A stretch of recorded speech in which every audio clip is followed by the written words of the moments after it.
Texas is leading the nation in population growth. More people are making North Texas home. Yes, North Texas is booming. Federal authorities just leaked disturbing data about what's really happening in Texas, and it is totally unbelievable. Could Texas be facing a major crisis, and yet still nobody's talking about it? Water crisis. Texas is facing a dwindling water supply, and eyebrows are raised. Its booming population, vital agricultural sector, and overall economic prosperity have only amplified the recent issues. According to data published in the Texas Water Development Board's 2022 water plan, towns and cities may face even more severe water shortages by 2030. This would occur if the state continues to experience periodic, record-breaking drought conditions, and also if water entities and state authorities fail to implement critical water security initiatives. Texas gets its water from two main places, either underground, pumped up from natural sponges called aquifers, or from surface sources like lakes, reservoirs, and rivers. In 2020, about half of the state's water was used for irrigation, followed by municipal purposes. According to the Texas Water Development Board, by 2060, the water consumption will be far greater than what it is supplied. Now, state lawmakers are discussing many measures, including finding ways to bring fresh water supplies to Texas and allocating more money to rehabilitate dilapidated infrastructure to boost water supply. They recognize the urgency of this crisis and are implementing a multi-pronged approach, though the scale of the problem demands substantial long-term investment. The state's water board is also looking into creating new water sources to satisfy future demands. But the downside to this is that the population of Texas continues to grow every day, with new companies being established even as the drought persists. As a result of this difficult challenge, over 1 million jobs and hundreds of billions of dollars would be lost in gross domestic product if nothing is urgently done. Besides the loss, there could also be a protracted severe drought like the one that occurred in the 1950s.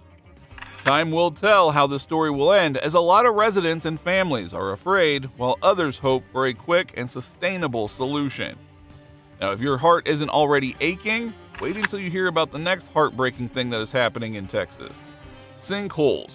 On the Kelton Ranch in West Texas, a sinkhole surrounding an ancient oil well is expanding at a startling rate. According to state records, Radford Grocery No. 17 was first drilled as an oil well in the 1950s, and then changed to a saltwater disposal well. In 1977, the well was sealed off. Recently, a sinkhole near the well expanded swiftly, alarming the ranch's owner, the Kelton family. Apart from the Kelton family, there have been different sinkholes also opening up in Texas. Now, what could be more horrifying than to be engulfed by the enormous pit of the earth beneath one's feet? In Dicetta, a massive sinkhole that had been in existence for over 15 years started to spread by several acres, terrifying its residents. Due to the spread, buildings, tank containers, and other structures are partially covered in water beneath heavy machinery and abandoned warehouses.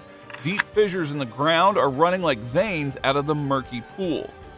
The initial crater made headlines around the country years ago, when it abruptly collapsed on May 8, 2008, and since then it has expanded from a 20-foot hole to a cavity that is roughly 900 feet across and 260 feet deep in just 2 days.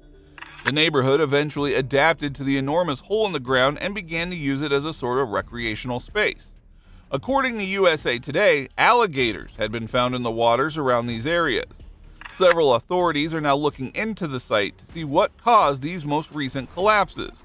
Nearby tanks that are now situated along the new borders are being examined to see whether they contain any dangerous materials that could be harmful. The U.S. Geological Survey believes that both natural causes and human activity are to blame for the sinkhole. This is according to Randall Orndorff, a geologist who was part of the team that first investigated the sinkhole in 2008. Dicetta, the town where the sinkhole is located, is about an hour's drive northeast of Houston. The entire town sits on top of a salt dome.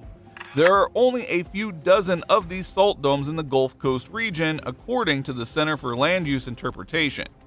Now, experts speculate that another major cause of this sinkhole is the activities of the oil and gas industries, as they use salt domes as underground storage facilities for drilling waste. They drill these vertical holes and pump the waste down there, and usually everything is fine. But the problem is salt is dissolvable, and when it does, the ground becomes weak and gives way.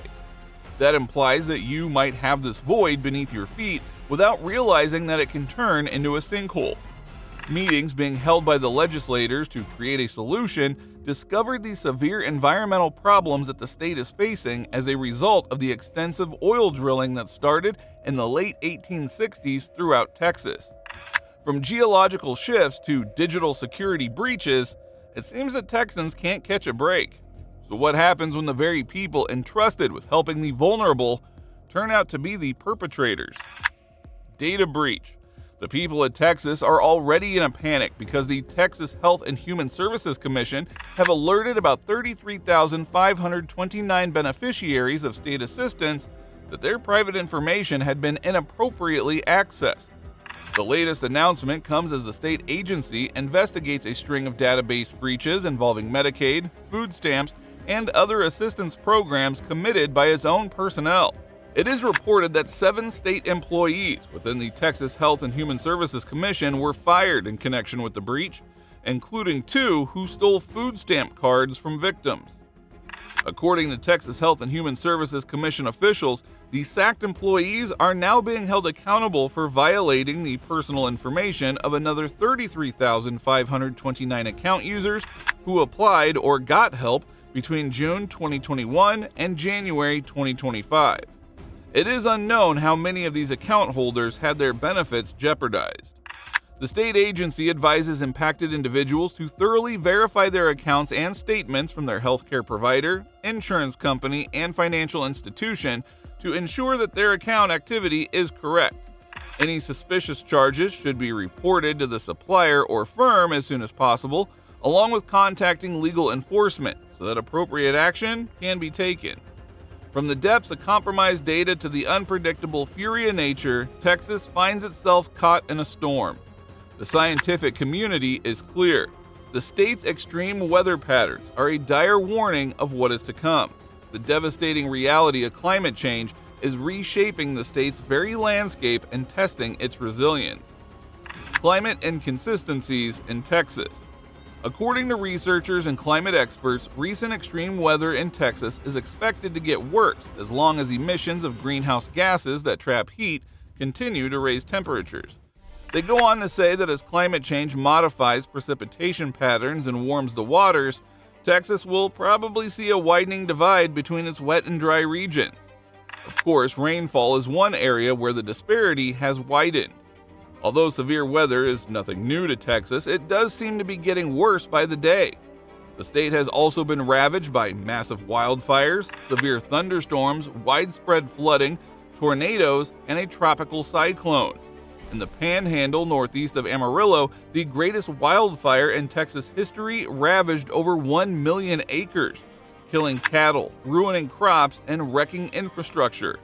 There were also back-to-back storms that hit southeast Texas and caused rivers and creeks to overflow, leading to the flooding of the communities in the area.